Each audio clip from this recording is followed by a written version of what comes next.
Good day, everyone. So you're here and you want to learn how to change the oil in your generator. I think I'd just touch on something because I like to provide some additional information because, I don't know, it's all about learning new things and stuff. So that's what I like to do with my videos. But anyways, you're saying to yourself, well, why do I need to change my oil? Well, there's obvious reasons, because when your engine runs for a long time, it's going to build up contamination in there, wear, tear. So you want to flush all that stuff out, get some fresh oil in there, reduces friction, right? And then the next thing you might be saying, well, what kind of oil should I use? There's just standard oil and synthetic oil. And you know what? Both are good. Now, if I was using my generator a lot, like every day and running it for hours and hours, honestly, I would probably just go with standard oil because you're going to be changing it much more often. And it's less expensive, but if you're just a general user, you might only be using your generator 5, 10, 15 hours a year. Maybe 1 year you won't even use it. And so in that case, I would go with synthetic oil. And these days they have this oil that's made from natural gas. Now, when they say synthetic, I was always confused by that term. Is it not really oil? Well, yeah, it is oil, but it's how it's created. Standard oil is created through a distillation process. And when they create oil through a distillation process, it ends up having actual contaminants in there. There's some waxy materials and also some acidic materials.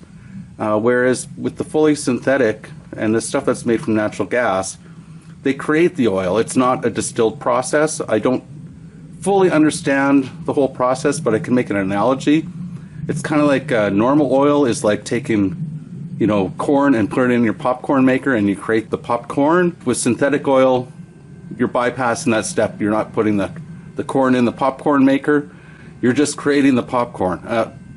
That's how I look at it. So it is a different process. If you have a new generator, you need to change the oil within the first 20 hours, just because through the manufacturing process there's going to be extra contamination just from the machining and stuff. So, run it, they say 20 to 25 hours. Honestly, I would change my oil after 10 hours of running it when it's brand new, just to get that out of there. And then thereafter, they say about, 50, 60 hours you can run it.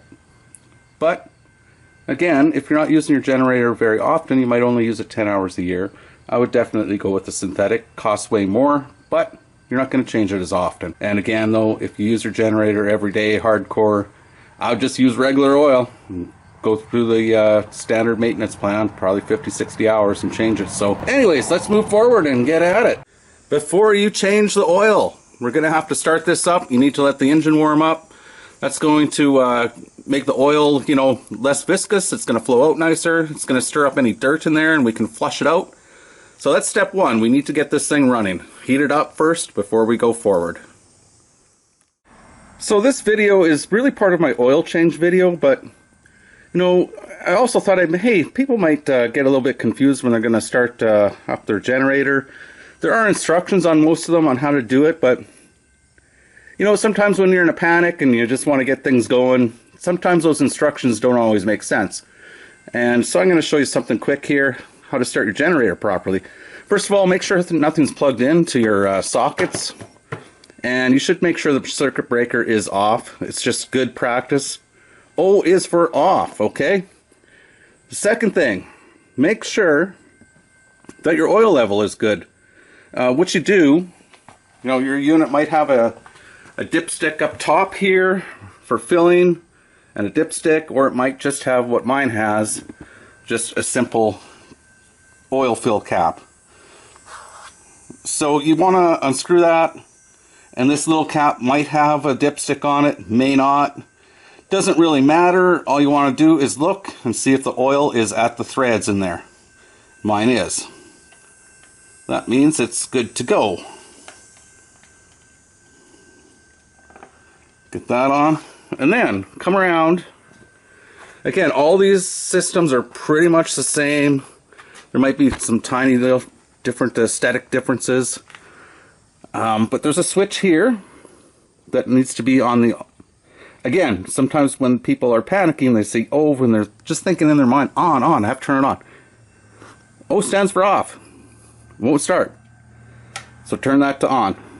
which is that's actually a number 1. And so to do that, the next you have to make sure the fuel is on. It might be off. Some are marked, but that's the off position for this one. Make sure the fuel is on. So it says counterclockwise turn on, clockwise off, counterclockwise on. And then you have to make sure that your choke is on. Right now it's I left it in the run position because that's how it was when I last used it. So make sure you turn the choke on. And then simply at this point, you're ready to start it. Once it starts, start up. It might not be running all that great, but once you move it over to run, then it will smoothen out and it'll be ready to go for you. All right, let's give it a go.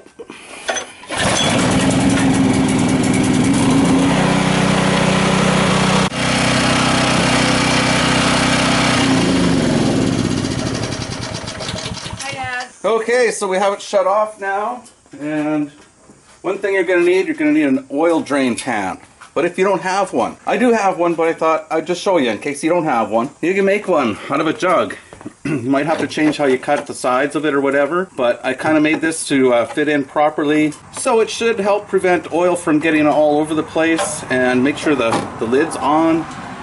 And actually, I think I'm going to lift it up from this end and just shove it underneath here. I'll just move the camera down a bit there. Slide that under.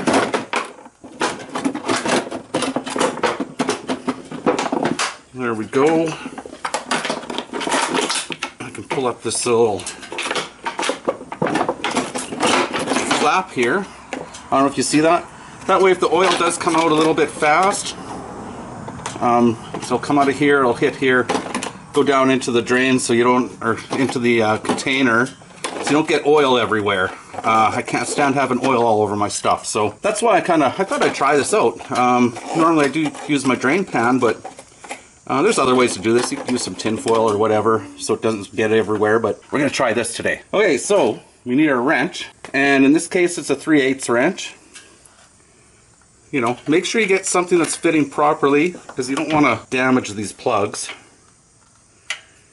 And it should come out counterclockwise.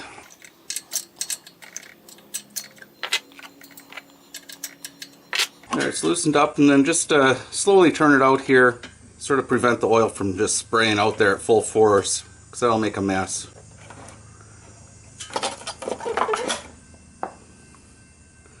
But there you go. My little plan worked actually. This little thing, it did stop it. So we'll just let that drain. And now this is my next tip. If this is on there tight, get a screwdriver, stick it through there, and it has these 2 little knobs on there, but mine was good. So there's the plug there. We'll take that out. Set it in a clean spot. So what we're going to do, this is just to sort of to flush out a little bit. I have the drain out, the plug out. Stick your funnel in there. I bought this longer one just for doing this because it's hard to get in there with normal bigger funnels. This one fits perfectly. And we're just going to pour in like, like maybe 250 mils at the most. Just a little bit.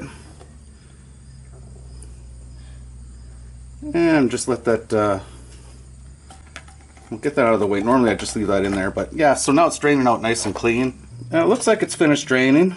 Okay, so it looks like we're good to go. We'll put the plug back in. Always start things by hand. If you have a socket or something on here, don't use that. Always use your hand to start things.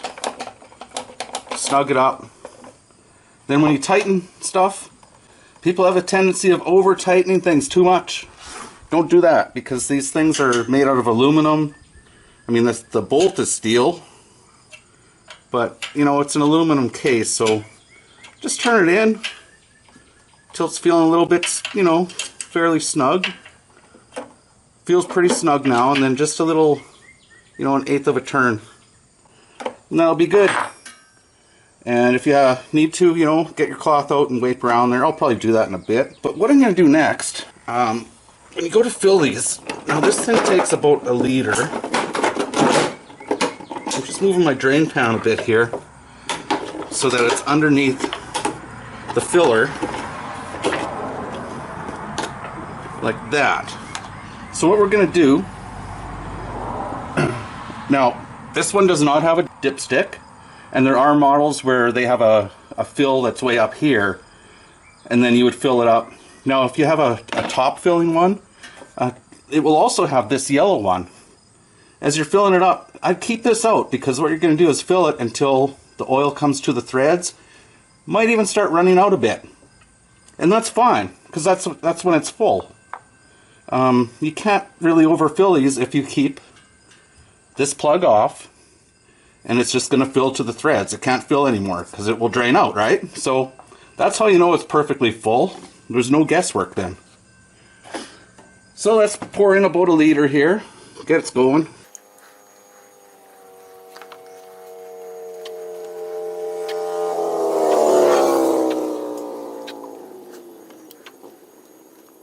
Okay, I think I might actually see.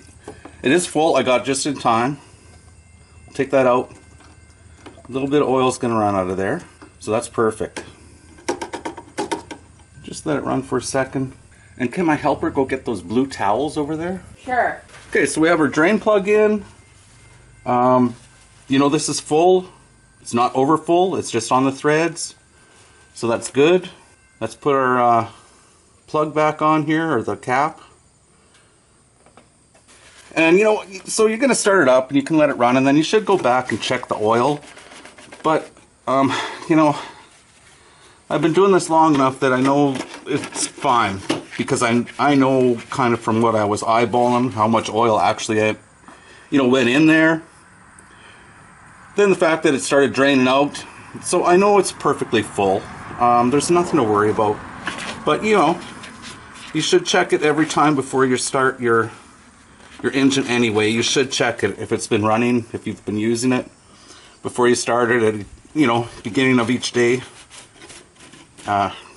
Check the oil level. Important to do, because they will burn some oil out every few hours.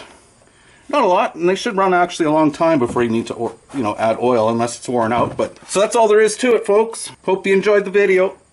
Okay, so we just had it running, and now this is a really good tip here. Now, if you're going to, say you've used your generator for the day and maybe the power is out and you're not going to be using it again, and you know, who knows, could be months, it could be a year. When you go to shut down your unit, now you remember I told you when you started it, you know, you have to switch this to the one to start. And normally, I mean, if you're going to use it again, or else you're just going to fill it up with some gas, you need to turn it off. You go ahead, turn it off. But this is so important.